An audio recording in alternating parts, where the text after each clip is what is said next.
Hello friends, അകലെ latest review. ഖജനാവ് കൊള്ളയടിക്കാനും നാട് കുട്ടിച്ചോറാക്കാനും അംബികയും അനന്തംപിള്ളയും കൂടെ കുറച്ച് അനുയായികളുമെല്ലാം ചേർന്ന് നല്ല ഉറച്ച തീരുമാനമെടുത്തിട്ട് അനന്തംപിള്ള അംബികയെ വിദ്യാഭ്യാസ വകുപ്പ് മന്ത്രിയുടെ ആ ചെയറിൽ കൊണ്ടങ്ങനെ ഇരുത്തുവാണ്. പാർട്ടി പ്രസിഡന്റ് നേരിട്ട് വന്ന് ഒരു മന്ത്രിയെ നേരിട്ട് ഓഫീസിലോട്ട് കയറ്റുന്നത് ഇതാദ്യമായിട്ടായിരിക്കും. അങ്ങനെ അംബിക വിദ്യാഭ്യാസ വകുപ്പ് മന്ത്രിയുടെ കസേരയിൽ അങ്ങനെ ഉപവിഷ്ടയായിരിക്കുകയാണ്. എല്ലാവരെയും കൈയെടുത്ത് തൊഴുത് വളരെ സന്തോഷത്തോടെ എല്ലാം പിടിച്ചടക്കിയ സന്തോഷത്തോടെ അംബിക ഇങ്ങനെ ഇരിക്കുവാണ്. നിയുക്ത വിദ്യാഭ്യാസ മന്ത്രിക്ക് എൻ്റെ വക എല്ലാ ആശംസകളും എൻ്റെ പ്രത്യേകം പ്രാർത്ഥനയും അനന്തംപിള്ള പറയുവാണ്. All the best. എന്നെ ഈ പദവിയിലേക്ക് എത്തിച്ച പാർട്ടി പ്രസിഡന്റ് ശ്രീ അനന്തംപിള്ള സാറിനോട് എൻ്റെ പ്രത്യേക നന്ദി. അംബിക അങ്ങനെ പറഞ്ഞു കഴിഞ്ഞപ്പോൾ അനന്തംപിള്ള കൂടെ വന്നവരോടൊക്കെ പറയുന്നു, ഇനി നിങ്ങളെല്ലാവരും ഒന്ന് പുറത്തോട്ട് പോയിക്കേ. പാർട്ടി പ്രസിഡന്റിനും വിദ്യാഭ്യാസ മന്ത്രിക്കും ഒരു പേഴ്സണൽ ഡിസ്കഷനുണ്ട്. അനന്തംപിള്ള അങ്ങനെ പറഞ്ഞപ്പോഴേക്കും കൂടെ വന്ന അനുയായികളൊക്കെ തലകുലുക്കി അങ്ങനെ പോവുകയാണ്. അനന്തംപിള്ള അംബികയോട് സംസാരിക്കാനായിട്ട് ഒരുങ്ങുമ്പോഴേ അംബികയുടെ ഫോണിലൊരു കോൾ വരുന്നു. ആരാ അംബികയെ? ഓ, ആ ജയന, ആ ബ്ലഡി ഫൂളിനെയൊക്കെ എന്തിനാ ഇങ്ങനെ പി എ ആയിട്ട് നിയമിച്ചത്?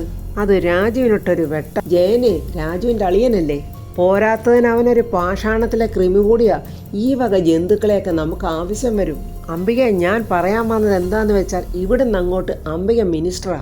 പാലിക്കേണ്ട ചില കാര്യങ്ങളെക്കുറിച്ച് ഒരു അപ്ഡേറ്റ് തരേണ്ടതുണ്ട്. അതിനെന്താ? അനന്തംപിള്ള പറഞ്ഞോളൂ, എനിക്ക് എക്സ്പീരിയൻസ് കുറവല്ലേ. വേറൊന്നും അല്ല അംബികെ, പാർട്ടി ഓഫീസിൽ വെച്ച് ഞാൻ പറഞ്ഞ കാര്യങ്ങൾ തന്നെ. ദീപസ്തംഭം മഹാചര്യം. എനിക്കും കിട്ടണം പണം. അംബികയ്ക്കൊരു ലോട്ടറി അടിച്ചതെന്ന് കരുതിയാൽ മതി. ഇതുപോലുള്ള ഒരു ഭാഗ്യം ആർക്കും അങ്ങനെ കിട്ടാറില്ല. യാതൊരു ധാർമ്മികതയും വേണ്ട. എന്തിനും ഏതിനും കാശ് എണ്ണി മേടിച്ചോണം. അപ്പോൾ ദീപക്കിൻ്റെ ഫോൺ അംബികയ്ക്ക് വരുന്നുണ്ട്. എൻ്റെ മോനാ വിളിക്കുന്നത്, ഞാനൊന്ന് അറ്റൻഡ് ചെയ്തോട്ടെ എന്നും പറഞ്ഞ് അംബിക ഫോൺ അറ്റൻഡ് ചെയ്യുവാണ്. എന്താ മോനെ വിളിച്ചത്? അമ്മേ, ആ ഡോക്ടറെ ആ ഹോം നേഴ്സിൻ്റെ ഡീറ്റെയിൽസ് അമ്മയുടെ മെയിലിലോട്ട് അയക്കാമെന്ന് പറഞ്ഞു. അയച്ചോന്ന് അമ്മയൊന്ന് നോക്കിക്കേ. ഞാൻ നോക്കാം മോനെ. അംബിക ഫോൺ ചെക്ക് ചെയ്തിട്ട് ദീപക്കിനോട് പറയുന്നത്, മെയിൽ വന്നിട്ടുണ്ട് മോനെ. ഈ കാണുന്ന ഫോട്ടോയിൽ നമ്മൾ സംശയിച്ച ആളൊന്നും അല്ല. ശരി അമ്മേ എന്നും പറഞ്ഞ് ദീപക്ക് അവിടെ നിൽക്കുക. അനന്തംപിള്ള ചോദിക്കുന്നത്, എന്താ അംബിക? ഒന്നുമില്ല, അംബികയോട് ഞാൻ ചില കാര്യങ്ങൾ കൂടി പറയാം എന്നും പറഞ്ഞ് അനന്തംപിള്ള എന്തൊക്കെയോ അംബികയോട് പറയുന്നുണ്ട്. അതൊക്കെ ഇങ്ങനെ ശ്രദ്ധാപൂർവം കേട്ടിട്ട് അംബിക തലയാട്ടുകയും ചെയ്യുന്നുണ്ട്. ഈ സമയം പ്രതാപൻ്റെ റൂമിൽ പത്മ പ്രതാപനിങ്ങനെ വെള്ളം കോരി കൊടുത്തുകൊണ്ടിരിക്കുവാണ്. രാജുവും ഹൃദയ അടുത്ത് തന്നെ ഉണ്ട്. അമ്മ അങ്ങനെ ചെയ്യുന്നതൊക്കെ കണ്ട് രാജുവിനും ഹൃദയയ്ക്ക് സങ്കടവും സന്തോഷവും ഉണ്ട്. ഋതിക ചോദിക്കുന്നു, അമ്മയും അച്ഛനും വലിയ സ്നേഹത്തിലിരിക്കുമ്പോൾ അച്ഛൻ ഇതുപോലെ എന്തെങ്കിലും അസുഖം വന്നിട്ടുണ്ടോ? അമ്മ ഇതുപോലെ വല്ലതും ചെയ്തിട്ടുണ്ടോ? അത് മോളെ, ചെറിയ ചെറിയ അസുഖങ്ങൾ എന്തെങ്കിലും വന്നാലേ പ്രതാപേട്ടൻ മൈൻഡ് ചെയ്യാറേ ഇല്ല. മരുന്ന് കഴിക്കുന്നോട്ട് ഇഷ്ടവുമല്ല. പിന്നെ കലശലായ പനിയൊക്കെ വന്നിട്ടുണ്ട്. തീരെ നിവർത്തിയില്ലാതെ വന്നാലേ ഇങ്ങനെ കിടക്കത്തുള്ളൂ. കിടന്നു പോയാലോ പിന്നെ പ്രതാപേട്ടൻ്റെ അടുത്ത് ഞാൻ എപ്പോഴും ഉണ്ടാകണം. എനിക്ക് അങ്ങോട്ടോ ഇങ്ങോട്ടോ മാറാനോ പറ്റില്ല. പബ്ലിക്കിൻ്റെ മുന്നിൽ വലിയ ധൈര്യശാലിയും പോരാളിയൊക്കെയാ. പക്ഷേ രോഗം വന്നാലോ വലിയ പേടിയുവാ. ചിലപ്പോഴൊക്കെ പ്രതാപേട്ടന് പനി വന്ന് കിടക്കണേന്ന് ഞാൻ പ്രാർത്ഥിച്ചിട്ടുണ്ട്. അതെന്തിനാമ്മേ എന്നിങ്ങനെ രാജു ചോദിക്കും. അത് മോനെ, രാഷ്ട്രീയ കാര്യങ്ങൾക്കൊന്നും പോകാതെ എൻ്റെ അടുത്ത് തന്നെ ഉണ്ടാകുമല്ലോ എന്നുള്ളൊരു സന്തോഷമാണ്. പിന്നെ വേറൊന്ന്, എന്തെങ്കിലും ഒരു രോഗം വന്നാൽ പിന്നെ എന്നോട് വലിയ സ്നേഹമാണ്. അപ്പോഴൊക്കെയാ സ്നേഹം പ്രകടിപ്പിക്കുന്നത്. ഒരക്ഷരം മിണ്ടാതെയുള്ള ഈ കിടപ്പ് കാണുമ്പോൾ എൻ്റെ ചങ്ക് പൊട്ടുക മക്കളെ. പൊട്ടിക്കരയുന്ന പത്മയെ ഹൃദയ ആശ്വസിപ്പിക്കുന്നുണ്ട്. അമ്മ കരയാതെ. അച്ഛൻ്റെ അസുഖം മാറും. രക്ഷപ്പെടുത്തിയത് അമ്മയാണെന്നറിയുമ്പോൾ എല്ലാം മറന്ന് അച്ഛൻ അമ്മയെ അന്വേഷിച്ച് വരും. അപ്പോഴാരോ വരുന്നമാരോ ശബ്ദം കേൾക്കുന്നു. പെട്ടെന്ന് രാജു കതവ് തുറന്ന് നോക്കുക. അപ്പോഴേക്കും പത്മ മാസ്ക് എടുത്തിടുന്നുണ്ട്. രാജു പറയുന്നത് ശേഖരൻ സാറാണ് വരുന്നത്. ഹൃദയ പറയാ, ചെറിയച്ഛൻ ഇതുവരെ അമ്മയെ മനസ്സിലായിട്ടില്ലല്ലോ. രാജു പറയുക, നമുക്ക് ശേഖരൻ സാറിനോടും യാമിനി മാഡത്തിനോടും നുണ പറയണ്ട. പത്മ പറയുക, പറയരുത്, അവർ വളരെ നല്ലവരാ. അമ്മ അല്ലെങ്കിൽ തന്നെ സത്യം മറച്ചു വെക്കുന്ന എന്തിനാ? നമ്മളൊക്കെ ഒരു ടീമല്ലേ. ഈ സിസ്റ്റർ അമ്മയാണെന്നറിയുമ്പോഴേ ശേഖരൻ സാർ വണ്ടറടിച്ചു പോകും. അപ്പോൾ ശേഖരൻ അങ്ങനെ ഡോറ് തുറന്ന് അങ്ങോട്ട് വരുവാണ്. എൻ്റെ ഏട്ടൻ്റെ കിടപ്പ് എനിക്ക് കാണാൻ വയ്യാത്തതുകൊണ്ട് ഈ വാതുക്കൽ വരെ വന്നിട്ട് ഞാനങ്ങ് തിരികെ പോയി. യാമിനിക്കും വലിയ സങ്കടമാണ്. സ്വന്തം അച്ഛൻ്റെ സ്ഥാനത്തായിരുന്നു അവൾക്ക് ഈ ഏട്ടൻ. എനിക്കും അങ്ങനെ തന്നെയാ എന്നിങ്ങനെ ശേഖരൻ പറയുമ്പോൾ രാജു പറയുക, നിങ്ങൾക്ക് രണ്ടുപേർക്കും വർമ്മ സാർ അച്ഛൻ്റെ സ്ഥാനത്തായിരുന്നെങ്കിൽ അമ്മയുടെ സ്ഥാനത്ത് ആരായിരുന്നു? അംബിക മേഡം ആയിരുന്നോ? എന്നിങ്ങനെ ശേഖരൻ പറയുക. എന്താ രാജു ഇങ്ങനെയൊക്കെ ചോദിക്കുന്നു? ഓർമ്മ വെച്ച കാലത്ത് ഞങ്ങളുടെ അമ്മ ഞങ്ങളോടൊപ്പം ഇല്ലായിരുന്നു. ഞാൻ എന്നും എൻ്റെ അമ്മയുടെ സ്ഥാനത്ത് കണ്ടത് എൻ്റെ ഏട്ടത്തിയെ, എൻ്റെ പത്മേടത്തിയെ. ശേഖരൻ അങ്ങനെ പറഞ്ഞപ്പോൾ പത്മയുടെ കണ്ണങ്ങ് നിറയുവാണ്. ശേഖരൻ പെട്ടെന്ന് സൂക്ഷിച്ചു നോക്കുക, ഇവർക്കെന്താ കണ്ണ് നിറയുന്നത്? സംശയത്തോടെ ശേഖരൻ ഇങ്ങനെ നോക്കുമ്പോൾ രാജു പറയാം, സംശയിക്കേണ്ട ശേഖരൻ സാറേ, ആ നിൽക്കുന്ന സാറിൻ്റെ അമ്മ തന്നെയാ. ഋതിക പറയുക, ചെറിയച്ച ഇത് സിസ്റ്റർ പവിത്രയല്ല, പത്മാവതി വർമ്മയാ. ശേഖരനോട് അങ്ങനെ പറഞ്ഞിട്ട് ഋതിക പത്മയുടെ മുഖത്തിരുന്ന് ആ മാസ്ക് കഴിച്ചു മാറ്റുവാണ്. ശേഖരനെ സ്വന്തം കണ്ണുകളെ പോലും വിശ്വസിക്കാനാകാതെ അതിശയവും സങ്കടവും സന്തോഷവും കലർന്നിങ്ങനെ നോക്കി നിൽക്കുവാണ് പത്മയും അതുപോലെ നോക്കുവാണ്. നിറ കണ്ണുകളോടെ ശേഖര എന്നിങ്ങനെ പത്മ വിളിക്കുമ്പോൾ എൻ്റെ പത്മയേടത്തി, എൻ്റെ ഏടത്തി എന്നും പറഞ്ഞ് കരയുവാണ് ശേഖരൻ. ചേട്ടത്തീനും പറഞ്ഞ് ഓടി വന്ന് പത്മയുടെ കാല് തൊട്ട് തൊഴുവാണ് ശേഖരൻ. അയ്യോ ശേഖര, കരയരുത്, നീ എഴുന്നേക്ക്, നീ എന്ത് തെറ്റ് ചെയ്തിട്ടാ നീ ഇങ്ങനെ കരയുന്നത്? ഞാൻ കരഞ്ഞത് എൻ്റെ സന്തോഷം നിയന്ത്രിക്കാനാകാത്തോണ്ടാ ഏട്ടത്തി. പിന്നെ ഞാനും ചേട്ടത്തിയുടെ കാലിൽ വീണത് എൻ്റെ ചേട്ടൻ എൻ്റെ ചേട്ടത്തിയോട് ചെയ്ത തെറ്റിന് മാപ്പ് ചോദിക്കാൻ വേണ്ടിയാ. എല്ലാം മറന്ന് എൻ്റെ ചേട്ടത്തി വന്നല്ലോ, സന്തോഷമായി ഏട്ടത്തി. എൻ്റെ ഏട്ടൻ ഇനിയും ആയുസ്സുണ്ട്. എൻ്റെ ചേട്ടൻ്റെ കഷ്ടകാലം എല്ലാം മാറും. എൻ്റെ ചേട്ടത്തിയോട് ചേട്ടൻ പിണങ്ങുമ്പോൾ ഞാനിവിടെ ഇല്ലായിരുന്നു. ഞാൻ ഉണ്ടായിരുന്നെങ്കിൽ നിങ്ങൾ തമ്മിൽ പിരിയാൻ ഞാൻ അനുവദിക്കില്ലായിരുന്നു. നീ ഉണ്ടായിരുന്നെങ്കിലും ഞങ്ങൾ പിരിയുമായിരുന്നു ശേഖര. ഞങ്ങളെ തമ്മിൽ പിരിക്കേണ്ടത് അംബികയുടെ ആവശ്യമായിരുന്നു. ഇപ്പോൾ അവൾ മന്ത്രി കൂടെയല്ലേ എന്നിങ്ങനെ പറഞ്ഞുകൊണ്ടിരിക്കുമ്പോൾ ആരോ ഡോറ് തുറക്കുന്നുണ്ട്. പത്മ പെട്ടെന്ന് മാസ്ക് എടുത്തിടുവാണ്. അപ്പോൾ യാമിനിയാണ് അങ്ങോട്ട് വരുന്നത്. ഇതെന്താ, ആർക്കും വിശപ്പൊന്നുമില്ലേ? സിസ്റ്റർക്കും വിശപ്പില്ലേ എന്ന് ചോദിച്ചുകൊണ്ടാണ് യാമിനി വരുന്നത്. ശേഖരനും രാജുവും ഋതികയും സന്തോഷത്തോടെ ഇങ്ങനെ ചിരിക്കുക. യാമിനിക്ക് ഒന്നും മനസ്സിലാകുന്നില്ല. രാജു പറയുക, സ്വന്തം ഭർത്താവ് സുഖമില്ലാതെ കിടക്കുമ്പോൾ സിസ്റ്ററിന് വിശക്കത്തില്ല മാഡം. ശേഖരൻ സന്തോഷത്തോടെ യാമിനിയോട് പറയുക, യാമിനി ഈ നിൽക്കുന്ന ആരാണെന്ന് മനസ്സിലായോ? അപ്പോൾ പത്മ ആ മാസ്ക് ഊരി മാറ്റുക. യാമിനി, അയ്യോ ഇത് ചേട്ടത്തിയല്ലയോ? പത്മയേടത്തി, നേരിൽ കണ്ടിട്ടില്ലാത്ത ശേഖരേട്ടൻ ദേവിയെപ്പോലെ കാണുന്ന ഞങ്ങളുടെ പത്മയേടത്തി എന്നും പറഞ്ഞ് യാമിനി പത്മയെ ഇങ്ങനെ കെട്ടിപ്പിടിക്കുവാണ്. എൻ്റെ ദൈവമേ, ഞാൻ എങ്ങനെയാ ഇതിന് നന്ദി പറയേണ്ടത് എന്നൊക്കെ യാമിനി പറയുക. അങ്ങനെ ശേഖരൻ പത്മയും കൂട്ടിയിട്ട് പുറത്തോട്ട് വരിക. പത്മ അപ്പോൾ മാസ്ക് ധരിച്ചിട്ടില്ല. ചേട്ടത്തി പേടിക്കണ്ട, എൻ്റെ ചേച്ചിയെന്ന് പറഞ്ഞ പൂതനയും അവരുടെ മകനും ഇപ്പം ഇങ്ങോട്ട് വരത്തില്ല. മന്ത്രിയല്ലേ, കട്ടുപിടിക്കാനുള്ള തുടക്കമല്ലേ, കൂടെയാണെങ്കിൽ ഒത്തിരി ഫ്രോഡുകളും ഉണ്ട്. അതുകൊണ്ട് ഉടനെ എങ്ങും വരത്തില്ല. എൻ്റെ അമ്മ പ്രസവിച്ചതാ അവരെയും. പക്ഷേ പറയാതിരിക്കാൻ തരവില്ലല്ലോ. പോട്ടെ ശേഖര, ഇതൊക്കെ എനിക്ക് വെച്ച വിധിയാ.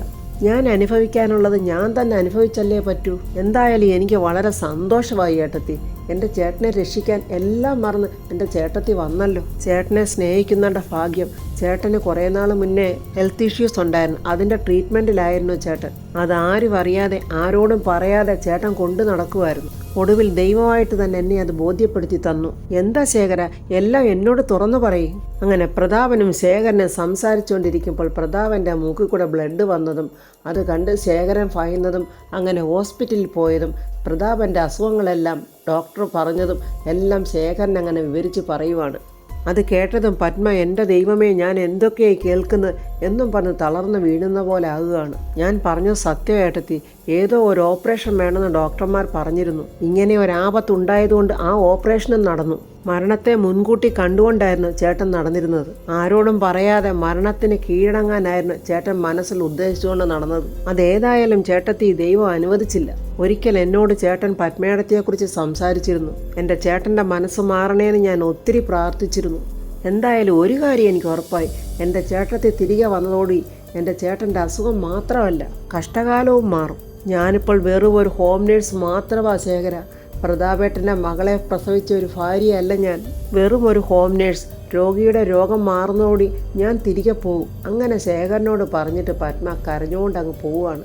പ്രതാപനെ ഇങ്ങനെ തടയിക്കൊണ്ട് പത്മ പറയുക, സ്വബോധത്തോടെ ഇരുന്നപ്പോൾ പ്രതാപേട്ടൻ എൻ്റെ വാക്കുകളൊന്നും കേട്ടില്ല. എന്നെ ഒന്നും പറയാൻ അനുവദിച്ചതുമില്ല.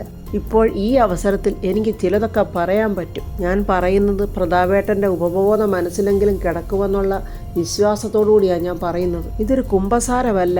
ചെയ്ത തെറ്റുകൾ ഏറ്റു പറയുന്നതാണ് കുമ്പസാരം. ഞാൻ തെറ്റൊന്നും ചെയ്തിട്ടില്ല. എന്നിട്ടും പ്രതാപേട്ടൻ അവള് പറയുന്നത് വിശ്വസിക്കുകയും എന്നെ തെറ്റിദ്ധരിക്കുകയും ചെയ്തു. ഞാൻ പ്രതാപേട്ടനെ ഒരു വാക്കുകൊണ്ടോ പ്രവൃത്തി കൊണ്ടോ ഞാൻ വഞ്ചിച്ചിട്ടില്ല.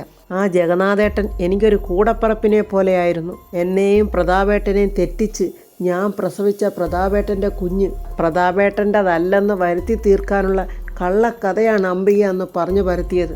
ഋതുമോള് പ്രതാപേട്ടൻ്റെ കുഞ്ഞല്ലെന്ന് പറഞ്ഞു പരത്തിയാൽ പ്രതാപേട്ടൻ ആ കുഞ്ഞിനെ ഉപേക്ഷിക്കുമല്ലോ. സ്വത്തെല്ലാം അവർക്ക് സ്വന്തമാക്കാമല്ലോ. എല്ലാം വെട്ടിപ്പിടിക്കാൻ വേണ്ടി അവള് നമ്മളുടെ രണ്ടുപേരുടെയും ജീവിതം തകർക്കുമായിരുന്നു. ചങ്ക് തകർന്ന് കരഞ്ഞുകൊണ്ട് പത്മ പറയുന്നുണ്ട്, ഈ സത്യം പ്രതാപേട്ടൻ തിരിച്ചറിയണം. ഇപ്പോൾ അവൾ മന്ത്രിയായി. ഒരു ബോംബ് സ്ഫോടനം ഒരുക്കി പ്രതാപേട്ടനെ വീഴ്ത്തി. അവൾ മന്ത്രിയായിരിക്കാൻ വേണ്ടിയാ. അവൾ ദുഷ്ടയാ, വെറും ദുഷ്ടയല്ല, പിശാച അവൾ പ്രതാപേട്ടനെ മാത്രമല്ല രാജുവിനെയും ഋതുമോളെയും എന്നെയും കൊല്ലും. ഞങ്ങൾ കാവലുള്ളത് കൊണ്ടാണ് പ്രതാപേട്ടനെ അവളും മോനും ഒന്നും ചെയ്യാത്തത്. ആരോഗ്യം വീണ്ടും കിട്ടുമ്പോൾ പ്രതാപേട്ടൻ ഈ സത്യങ്ങളൊക്കെ ഓർക്കണം എന്നും പറഞ്ഞ് പത്മ പൊട്ടി പൊട്ടി കരയുവാണ്. അപ്പോൾ ഋതിക അങ്ങോട്ട് വരുന്നുണ്ട്. അമ്മ എന്തിനാമ്മേ എൻ്റെ അമ്മ ഇങ്ങനെ കരയുന്നത്? എൻ്റെ മോളെ, ഈ തളർന്നു കിടക്കുന്ന ഈ മനുഷ്യനെ കണ്ടിട്ട് എനിക്ക് കരച്ചിലടക്കാൻ പറ്റുന്നില്ല മോളെ. ആ ദ്രോഹി ഞങ്ങളുടെ ജീവിതം തകർത്ത് കളഞ്ഞില്ലേ. ഈ മനുഷ്യനെ മകനാണെന്ന് പറഞ്ഞു മയക്കി അവർ ചതിക്കുമല്ലായിരുന്നോ മോളെ? എങ്ങനെയെങ്കിലും പ്രതാപേട്ടനൊന്ന് എഴുന്നേറ്റാൽ മതിയായിരുന്നു. അതിനുവേണ്ടി എന്ത് ചെയ്യാൻ മരിക്കാൻ പോലും ഞാൻ തയ്യാറാണ് മോളെ. അല്പൻ ഐശ്വര്യം വർദ്ധിക്കുമ്പോൾ അർദ്ധരാത്രിക്കും കുടപിടിക്കുമെന്ന് പറഞ്ഞ പോലെയാണ് പ്രിയയുടെ ജീവിതം. ജയനെ ഭയങ്കര ഗംഭീരമായിട്ടുള്ള ഊട്ടാണ് നടത്തിക്കൊണ്ടിരിക്കുന്നത് പ്രിയ. 5-8 മുട്ട, കുറെ കോഴി പൊരിച്ചത്, കോഴിക്കറി, മീൻകറി, മീൻ വറുത്തത്. ജയനെ തന്നെ ഇങ്ങനെ നോക്കിയിരിക്കുവാണ് പ്രിയ. ചേട്ടാ, ഞാൻ വാരി തരട്ടെ?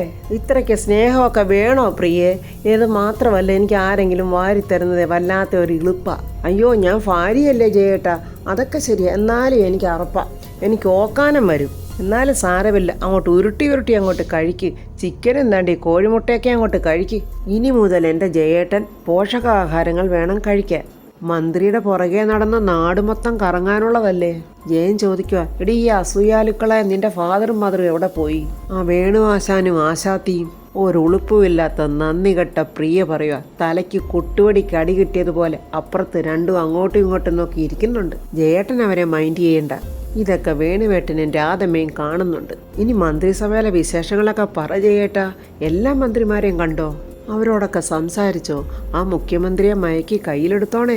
ഈ ഒട്ടകത്തിന് കിടക്കാൻ ഇടം കൊടുത്താലേ പിന്നെ പറയണോ പ്രിയേ? ഈ മന്ത്രിമാരെയൊക്കെ മൊത്തം മയക്കി ഞാൻ കയ്യിലെടുക്കും. ദാണ്ട ചേട്ടാ, 10 കാശുണ്ടാക്കാൻ പറ്റിയ അവസരമായി ഒത്തു വന്നിരിക്കുന്നത്. കിട്ടാവുന്നിടത്തു നിന്നൊക്കെ കൈക്കൂലി മേടിച്ചേക്കണം. ഇറങ്ങി അങ്ങ് കൊയ്തേക്കണം.